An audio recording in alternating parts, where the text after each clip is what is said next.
Hi hello, എന്തൊക്കെയുണ്ട് വിശേഷങ്ങൾ? സുഖല്ലേ? പിന്നെ പുതിയ വീഡിയോ കണ്ടോ നിങ്ങളൊക്കെ? ജാസ്മിൻ ജാഫറുടെ ലൈവ് കണ്ടിരുന്നു ഞാന്. ലൈവ് കണ്ടിട്ട് ഏറ്റില്ല, ആർക്കും ഒന്നും ഏറ്റില്ല എന്ന് കണ്ടപ്പോൾ പിന്നെ എക്സ്പ്ലനേഷൻ വീഡിയോ ഇട്ട് വന്നിരുന്നു. എക്സ്പ്ലനേഷൻ വീഡിയോനുള്ള ഞങ്ങൾ, അതായത് ഞങ്ങൾ പ്രേക്ഷകർ, ബിഗ് ബോസിൽ നിങ്ങൾ കാണിച്ചിട്ടുള്ള എല്ലാ പിന്തളിപ്പും കണ്ട ഞങ്ങൾ പ്രേക്ഷകർക്കും കുറച്ച് പറയാനുണ്ട്, അതുകൂടെ ഒന്ന് കേൾക്കണം.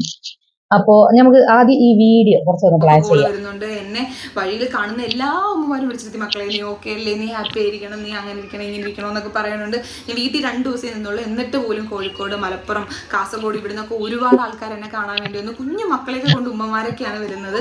ഒരുപാട് എന്താണ് പറയാ, ബാത്റൂമിലൊക്കെ യൂസ് ചെയ്യുന്ന ആ കാല് കടിച്ചു പൊട്ടിക്കണമെന്നുണ്ടെങ്കിൽ തൊലിക്കട്ടി അതും നമ്മള് പേഴ്സണൽ ആയിരുന്നു. അതായത് നമ്മളെ ബെഡ്റൂമിനോടുള്ള അറ്റാച്ച്ഡ് ബാത്റൂം ഒക്കെ ആയിരുന്നു എന്നുണ്ടെങ്കിൽ നമുക്കൊരു ഒരു ചെറിയൊരു സമാധാനം ഉണ്ടായിരുന്നു. കാരണം നമ്മൾ മാത്രമാണ് ഇത്രേ 10-25 ആൾക്കാർ യൂസ് ചെയ്യുന്ന ആ ബാത്റൂമിൽ ചെരുപ്പ് ഇടാണ്ട് പോയി വന്നിട്ട് ആ കാല് കടിക്കാൻ, സോറി സോറി സോറി സോറി, ഇതൊന്നും പറയാൻ എനിക്ക് ഒരിക്കലും യോഗ്യതയില്ല. കാരണം ഇവര് പറയുന്നുണ്ട് മുട്ടി ദാഹിക്കുവാണേ. നിങ്ങളുടെ അടുത്ത് കുറച്ച് ചെളിവെള്ളമാണ് കിടക്കുന്നത്. നിങ്ങൾ എത്ര നേരം ആ ചെളിവെള്ളം നോക്കിയിരിക്കും? ഒരു സമയം കഴിഞ്ഞ് നിങ്ങൾക്ക് ദാഹിച്ച് തൊണ്ട പൊട്ടി നിങ്ങൾ ചാവാറാകുമ്പോൾ നിങ്ങൾ ആ ചെളിവെള്ളം കുടിക്കൂലേ? ഞാൻ കുടിക്കും കേട്ടോ, എൻ്റെ കാര്യം എനിക്കറിയത്തുള്ളൂ, ഞാൻ കുടിക്കും. കാരണം ഞാൻ മരിക്കാൻ കിടക്കുമ്പോൾ വെള്ളം കിട്ടാതെ ചാവുന്നതിലും വൃത്തിയിൽ ചെളിവെള്ളം കുടിക്കുന്നത്. ഇത്തിരി നേരം കൂടെ ജീവൻ കിടക്കുന്നേ കിടക്കട്ടെന്ന് വിചാരിക്കും. ഞാൻ അങ്ങനെ ആയിരിക്കും ചെയ്യുന്നത്. എത്ര നേരം നോക്കിയിരുന്നു, കുറച്ച് നേരം കഴിക്കും, എന്നിട്ട് നമ്മളത് ജീവൻ നിലനിർത്തും. പിന്നെ എനിക്ക് കത്ത് വന്നെന്നൊക്കെ പറഞ്ഞൊരു സാധനമുണ്ട്. അത് കുറച്ച് പേരോട് ക്ലാരിഫിക്കേഷൻ ചോദിച്ചൊരു സാധനമാണ്. എനിക്ക് കത്ത് വന്നതൊന്നും അല്ല കേട്ടോ. അത് എനിക്ക് ഡ്രസ്സ് വരാത്ത, ഞാൻ പലവട്ടം എന്തിൻ്റെയൊക്കെ ഇടയിൽ പറഞ്ഞോളൂ, എനിക്ക് ഡ്രസ്സ് വരുന്നുണ്ടായിരുന്നില്ല. അപ്പം ഞാൻ ബിഗ് ബോസിനോട് എനിക്ക് വീക്കെൻഡ് എപ്പിസോഡൊന്നും ഡ്രസ്സ് വരുന്നില്ലെന്ന് പറയുമ്പോൾ അവിടുന്ന് നമുക്ക് ലെറ്റർ വരും, ജാസ്മിൻ്റെ വസ്ത്രങ്ങൾ വന്നിട്ടില്ല, വന്നാലുടനെ തിരഞ്ഞെടുക്കുന്നത്. ജാസ്മിന് മാത്രമല്ല, അവിടെയുള്ള മിക്ക കണ്ടസ്റ്റൻസിനും അങ്ങനെ ഒരു ലെറ്റർ വന്നിട്ട്, അത് ഡ്രസ്സിൻ്റെ കാര്യത്തിൽ മാത്രമല്ല, എന്താ മരുന്ന്, അങ്ങനെയുള്ള പല അത് വിറ്റ് ജാസ്മിന് ലെറ്റർ വന്നത് ഡ്രസ് സോറി, ജാസ്മിന് അവിടെ ലെറ്റർ ഒക്കെ വന്നിരുന്നു എന്ന് നമ്മൾ പറഞ്ഞു.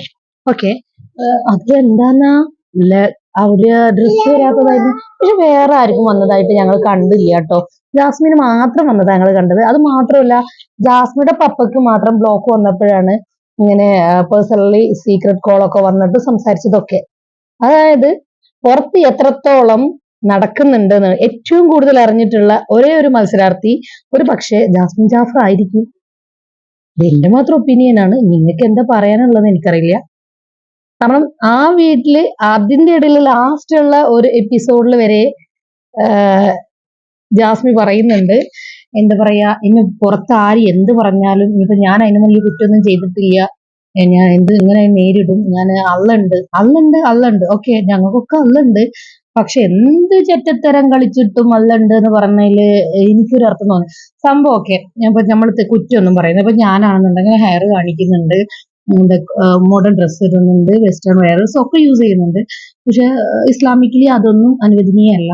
ഓക്കെ, അത്രയൊന്നും പുണ്യാളന്മാരല്ല നമ്മൾ ആരും, ഓക്കെ അല്ല. പക്ഷെ എന്തായാലും പുറത്ത് കമ്മിറ്റഡ് ആയിട്ടുള്ള ഒരാളോട് ഇപ്പൊ ഇവര് പറയണ നിക്കാഹ് കഴിഞ്ഞില്ലാന്ന്. ഇവരെ ഉപ്പാന്റെ ഇന്റർവ്യൂല് പറഞ്ഞത് എന്റെ മോളെ നിക്കാഹ് കഴിഞ്ഞെന്ന്. ചോദിക്കട്ടെ, ഞാൻ പറയാം, എൻ്റെ എൻഗേജ്മെന്റ് തേങ്ങ മാങ്ങ ഈ സാധനങ്ങളൊന്നും ഉള്ളതല്ല. പിന്നെന്താ, പിന്നെ എനിക്ക് തെറ്റ് പറ്റിയതുണ്ട്, അതൊന്നും ഞാൻ അക്സെപ്റ്റ് ചെയ്യാൻ. ആരും ഇല്ലാതിരിക്കുമ്പം ദൈവം നമുക്ക് വേണ്ടി ഇറങ്ങി യുദ്ധം ചെയ്യും, ഉറപ്പായും ചെയ്യും. ഒരു പരിധി കഴിയുമ്പം അള്ളാഹ് നമുക്ക് വേണ്ടി ഇറങ്ങി യുദ്ധം ചെയ്യും. എനിക്കൊരു വിശ്വാസമുണ്ട്, ഞാൻ ഈ പറയുന്ന ഒരു മനുഷ്യരെയും ദ്രോഹിച്ചിട്ടില്ല, ഒന്നും ചെയ്തിട്ടില്ല. എൻ്റെ ഭാഗത്തു നിന്ന് ഒരു തെറ്റുണ്ടായിട്ടുണ്ട്. ആ തെറ്റിൽ എന്താ പറയുക, അതിൽ എനിക്ക് അറിഞ്ഞൂടാ. എനിക്കത് അറിയാത്തതുകൊണ്ടാണ്, എനിക്കത് അറിയില്ല എന്ന് ഞാൻ അവിടെ വെച്ചും പറയുന്നത്. എനിക്കത് അറിഞ്ഞൂടാ എന്നുള്ളത്. ബട്ട് ഇപ്പം എനിക്കറിയാം എന്ത് ഏതെന്നുള്ളത്. കാരണം നമ്മൾ നിൽക്കുന്നത് ആ ഒരു പ്രഷർ കുക്കറിനകത്താണ്. ഒരു മനുഷ്യനും കൂടെ ഇല്ലാതെ നമ്മൾ അത്രയും അനുഭവിച്ച് അവിടെ നിൽക്കുമ്പോൾ നമുക്ക് എന്ത് ചെയ്യണം ഏത് ചെയ്യണമെന്ന് അറിയില്ല. പ്രത്യേകിച്ച് എൻ്റെ അവസ്ഥയാണ് കേട്ടോ ഞാൻ പറയുന്നത്. എനിക്ക് ആരും ഉണ്ടായിരുന്നില്ല അവിടെ. ആകെ ഉണ്ടായിരുന്നത് ഈ റസ്മിനും ഗബ്രിയാണ്, വേറെ ആരും ഉണ്ടായിരുന്നില്ല. അപ്പം നമുക്ക് ആ ഒരു പ്രഷർ കുക്കറിൽ നിൽക്കുമ്പോൾ നമുക്ക് നമ്മുടെ മൈൻഡ് സെറ്റ് എന്താണ് ഏതാണ് ഒന്നും നമുക്കൊരു ഗ്രാഹ്യം ഉണ്ടാവില്ല. ഇപ്പൊ പോലും ഇത് ട്രോളാക്കി ഇറക്കുന്ന കുറെ ടീമാണ്. ഇനി ഇത് അതെന്താ അറിയാ എനിക്ക് തോന്നാത്ത, എന്താ പറയാ, ഞാൻ ഈ സോഷ്യൽ മീഡിയയിൽ ഇത്രയേറെ ചെയ്യുന്നതൊന്നും എനിക്ക് തോന്നാത്തതിന്റെ മെയിൻ രഹസ്യം എന്താന്ന് വെച്ചാലേ, എപ്പിസോഡ്സ് കറക്റ്റ് ഒന്ന് എടുത്ത് നോക്കൂ. അതിൽ ഇനിയിപ്പോ ഷോ കാണിക്കുന്നതാണ് ഞങ്ങൾ കാണുന്നുണ്ടെങ്കിൽ ഷോ കാണിച്ചിട്ടുള്ള, അതായത് അവർക്ക് എക്സ്ട്രാ വെച്ചിട്ട് എന്താണ് ജാസ്മിൻ ജാഫറിനും ഗബ്രിനും വെച്ച് വേറെ കാണിക്കാനൊന്നും കഴിയില്ലല്ലോ. നിങ്ങൾ കാണിച്ച് കുന്തളിപ്പല്ലേ ഞങ്ങൾക്ക് കാണിച്ചു തരാൻ കഴിയുള്ളൂ. അതൊരു മാക്സിമം കാണിച്ചിട്ടുണ്ടെങ്കിലും ഓക്കെ. ഇയാൾ അവിടെ കാണിച്ചതാണ്. എന്തുവാടേ, എന്തൊക്കെ ഡയലോഗ് അടിച്ചിട്ട് അവിടുന്ന് പോയേ. എന്താണ് ലവ് ട്രാക്ക് പിടിക്കൂല, പിടിച്ചിട്ട് എടുക്കൂല, എടുത്ത പിന്നെ അതാക്കൂല. എന്നിട്ട് എന്തായി? ചെന്ന് 3-ാം ദിവസം തന്നെ ഞാൻ പോട്ടെ, ഞങ്ങളിതൊക്കെ കണ്ടു. പിന്നെ മാത്രമല്ല, ഞാൻ പുറത്ത് കയറി ഇങ്ങോട്ട് മസാജ് ചെയ്യാം. പിന്നെ ഞാൻ അങ്ങനെ കുറെ ഐറ്റംസ് ഗബ്രിനായിട്ടുള്ള ഒരു കോംബോ ഒരു സെറ്റ് ചെയ്യുന്നു. ഇതൊക്കെ ഞങ്ങളോട് കാണാണ്. മാത്രമല്ല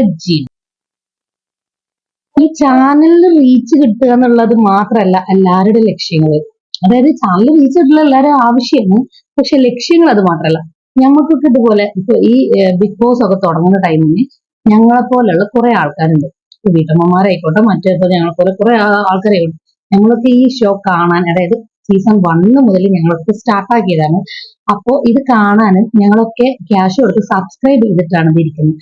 അപ്പോ ഈ സീസൺ 6 ഞങ്ങൾ എക്സ്പെക്ട് ചെയ്ത ഒരു സംഭവം ഉണ്ടായിരുന്നു. അതായത് പുറത്ത് കണ്ട ജാസ്മിനെ ഞങ്ങൾക്ക് അത്രയേറെ ഇഷ്ടമായിരുന്നു.